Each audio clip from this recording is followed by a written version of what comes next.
Hey everybody, this is Dave here at Pulp Alley, and today we're going to talk about using magic spells in the Pulp Alley adventure game. So that's what we have been playtesting for several weeks, maybe months, I don't know, kind of lost track. But we've done several games using wizards, and many of them, at least a couple, have been posted already online. Some of them have not been posted. So here are some of the just playtest cards that we're working on. I took the sleeves off, and these are some of the wizards that we've been using. We're really hoping to do the magic system fairly open-ended so that it can be used to reflect, a wizard in Dungeons and Dragons style games or Cthulhu style magic casting. The way magic was used in the pulps, Mandrake the Magician, or in the worlds of Robert E. Howard and that sort of stuff. But then we would also like it to, be able to use for Harry Potter games. If you want to put out some Harry Potter miniatures and do that. If you wanted to do a Jonathan Strange and Mr. Norrell sort of setting, then we could do that as well. I want to be able to do it for RuneQuest style scenarios too, where you have battle magic and rune magic and so on. So, there's a lot of areas that we would like to be able to reflect a little bit better in Pulp Alley.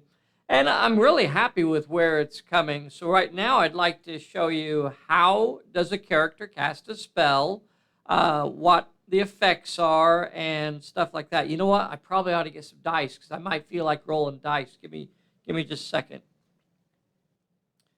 So let's just kind of go down through the spell list here. We are going to be doing another game this Sunday, a live game. We're going to be using some of the Harry Potter characters, and I think we are going to have this week, I think they will be up against the spiders. We'll be introducing maybe some of the bigger spiders. I accidentally deleted one of the games that we played recently, so I had intended to share that with you. It got deleted, so I guess we may just go ahead and redo that and try that one out again, just so you guys could see it played out. So we're going to go down through the 8 or so spells we have laid out so far, and we'll talk about how those specific spells work, and obviously there will be a lot more. I hope in the initial deck of cards, in the initial Pulp Magic deck, we'll have about 30 or so spell cards, plus a mishap deck or stack of about 10 cards, plus some magic items and stuff like that as well. I'll also talk a little bit about the characters. The characters are really geared more towards their action skills rather than their shooting and brawling. Now, it doesn't mean that you'd have to make your wizards that way. For example, when I think about the way magic works in RuneQuest, your fighters are really your spellcasters as well. So there's not a difference there. So many of the spells that you would be casting would be to beef up your fighting skills, your armor, your blade sharp, your protection, your spell shield, and so on and so forth. So you could create a character that was very shooty or very brawly based on the fact that they throw up their spells ahead of time, or when they get in there, before they make that final rush, make sure you have your spells up before you go in. I guess it's worth mentioning that all of this stuff is subject to change, right? This is a glimpse at the playtesting process, and we want to try different things. And even when we're happy with it, we want to try different things because sometimes we figure out something that works even better. So we continue to test these ideas and see how they're working and try different versions of it just to figure out what's going to work best. Remember that we are players. We play the game. We're not simply just trying to sell you a game. This stuff is being designed for fairly selfish reasons, and that is because we actually want to play with it. Um, so that's why it's important to us that it actually works rather than just trying to sell you a game and then moving on to the next thing. Uh, Here's the spells that we have so far. Area Periculos is an enchantment. An enchantment means that that spell will remain in effect for an amount of time. We don't know exactly how long it's going to stay in play. Oftentimes, the length of time is determined by how many successes you roll. For example, when Ginny Weasley here casts this spell, it says up here that she's going to, I can target an area up to 12 inches away. That basically means that she could target an area of the table.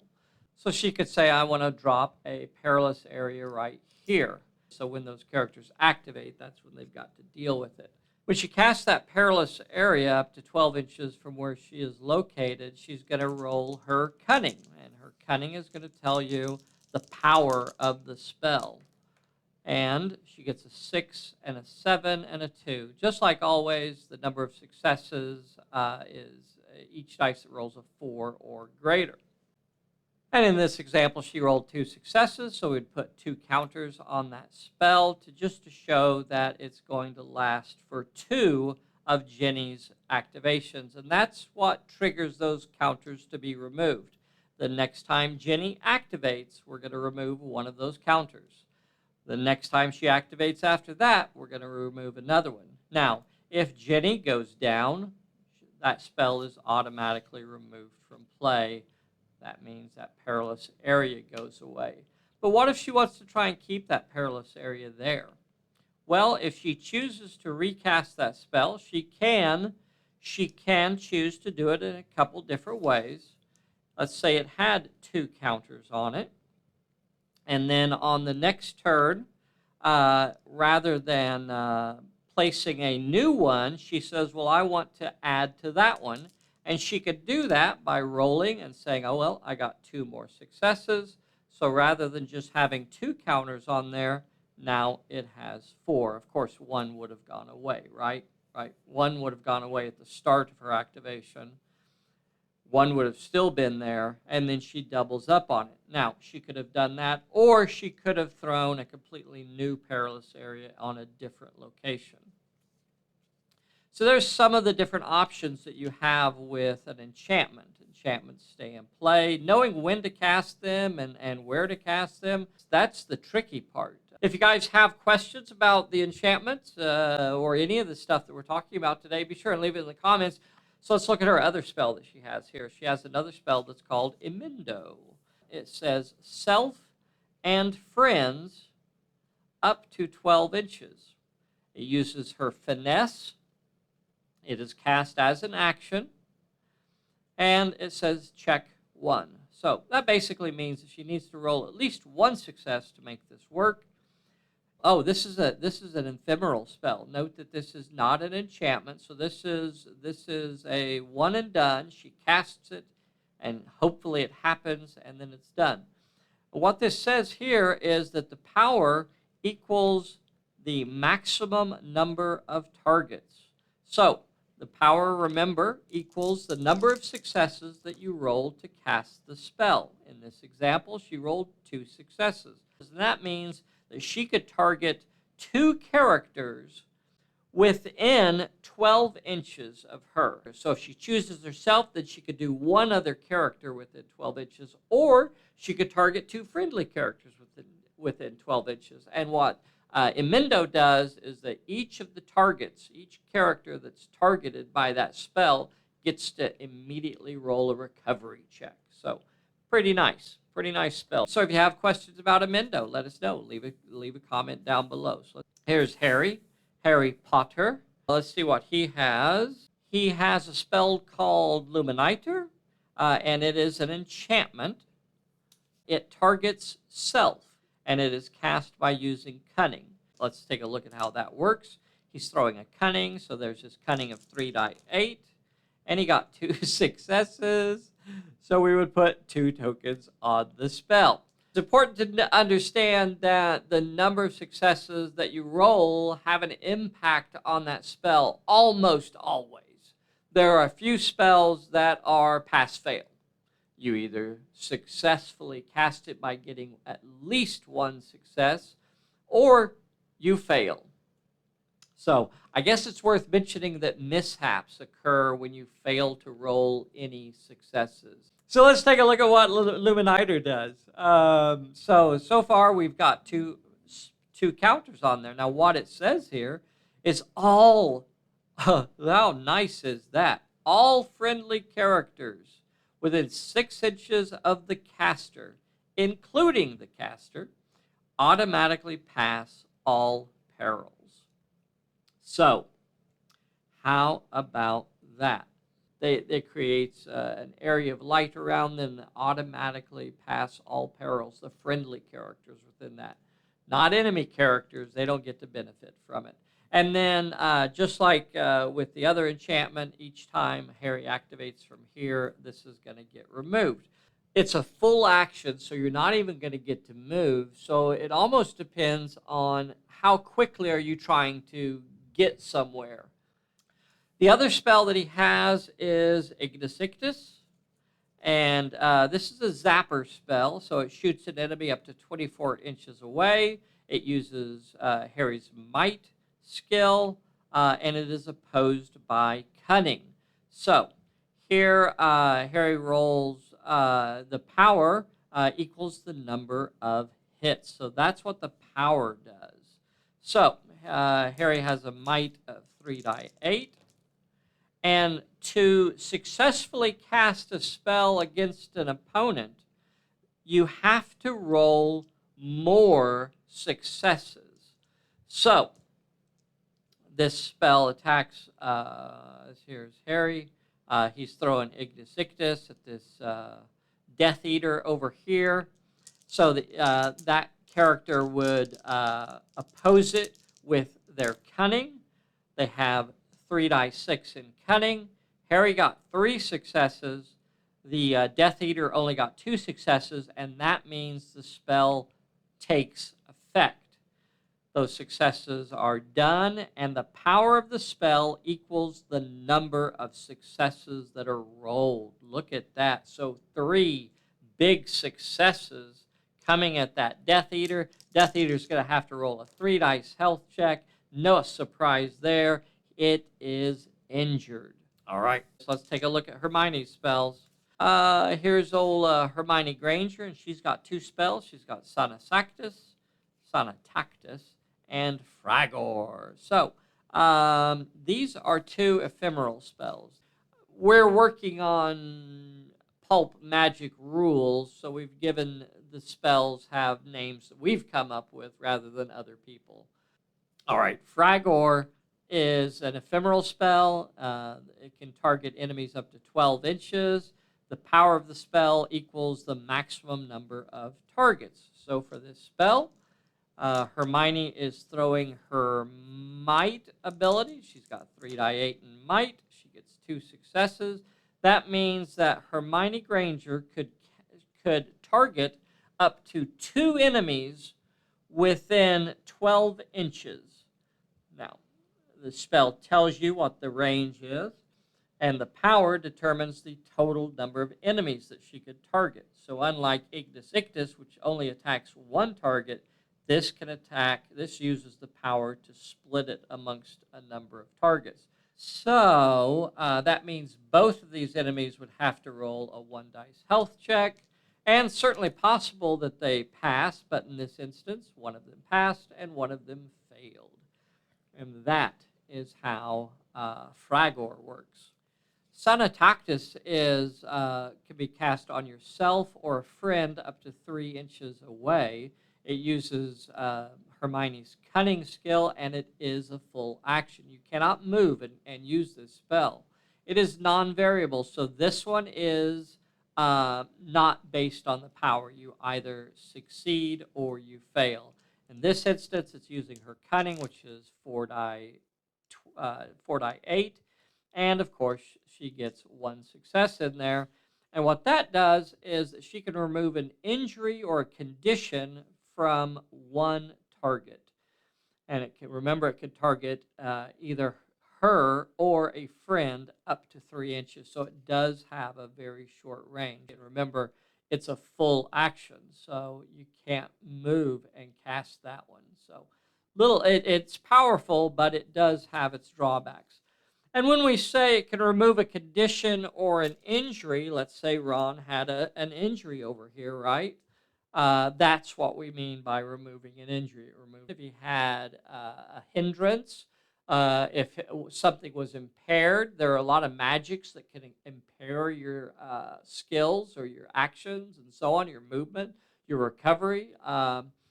So if he had something like that on him, if he was poisoned, those are the conditions. Those are the things that can be removed by Son of Tactus. Last fellow is Ron Weasley. Ron Weasley is up. So he has 2 enchantments. He has Debilitare, and he has 2 different enchantments. Debilitare can be cast on an enemy up to 24 inches. It uses Ron's finesse as an action. It is opposed by might. Attach the spell to the target when it's successfully cast and place 1 token per power. The target's brawl and might are hindered. So let's say Ron was up against these horrible spider monsters over here. He's going to roll his might. No, he's rolling his finesse of 3 die 8. He gets 2 successes. It is opposed by the monster's might. Oh my goodness, 3 die 6. Only got 1 success, so you see he got 2 successes, it got 1. That is the same game mechanic from any opposed check. An opposed check means to win, you must roll more successes. So he rolled more successes than the spider, and that means that the spider is affected by Debilitare, and for as long as that spell is on there, its brawl and might are hindered. All right, that's his Debilitare spell, and then he's got a really cool enchantment called Scutum. And what Scutum does, it uses its only self as the target, so it will only target himself. Casting is might, and it is a full action. So there's another spell that you can't move and cast it in the same time.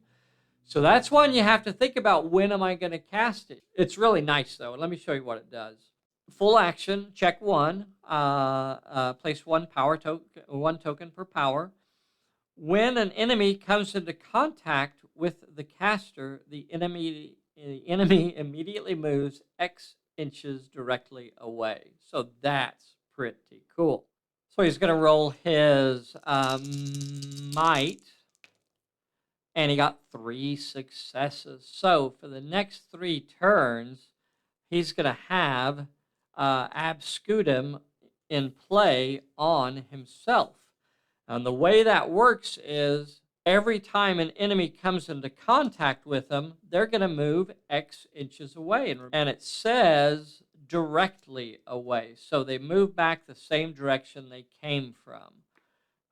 Whenever X is needed, you always draw the top card off the deck and you read what it says. So that's a 1-inch move. And then this one comes in on him. And there's another 1-inch bounce back. We tried several different versions of the spell. One version actually had it where every time a critter bounced off the shield, the Scutum, that it actually removed a counter as well, so they could overwhelm the shield. Right now, this version is making them basically safe, unless you have a dispel or something like that you can pull counters off of it, or that you can knock that spell down and things like that. Then they're going to have that spell up. So again, these things are all subject to change. But that's a really good spell, specifically, for maybe taking the lead as you go through a dungeon or something like that. Get that spell up. Even if you don't necessarily think, well, I don't see anything up there that I need to be worried about. If you get it up before something shows up, then you're going to be a lot better off. I guess one nice thing about this spell is that it does affect things either way. So let's say that poor Harry was up here and he had been attacked by a spider. Ron casts Ab Scutum on this turn, and then on the next turn, of course, it's going to lose a counter. And then Ron moves up there, and when he hits that spider, it knocks the spider back. And this time for 2 inches. So it would be knocked back, and then look at that, it freed up Harry, so Harry was no longer in contact with any of the enemies there. So it can be used both, obviously defensively, but you can also use it to move up and move into contact with an enemy and push them back. So that's kind of cool. All right. Let us know if you have questions about this. The wording of the spells is still, of the cards, the wording on the cards is still another thing that's subject to change. I've done several different versions that you guys haven't seen yet, and Bessie likes some versions, and it's finding the right, how complicated, how much wording do we want to put on an individual card. Be sure and get subscribed to our little channel, hit the like button, hit the bell, and we're going to see you next time. Bye, everybody.